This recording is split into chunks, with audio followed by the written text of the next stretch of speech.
Hi friends, today we'll discuss about indentation error. To do so, I have written a sample code for the same what as indentation error. So let us see. See, this is a code. In this we are getting indentation. Indentation error is nothing but a compile time error which occurs when tabs or spaces do not follow expected patterns. So to correct this, what we usually do, we correct the tabs and spaces. So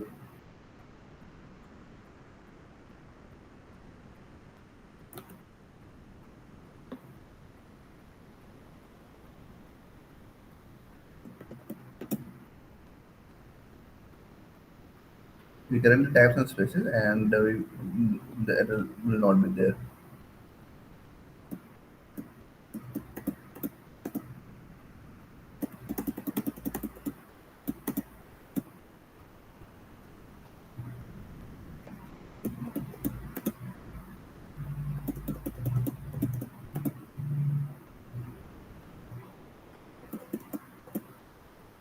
Now we will check the result.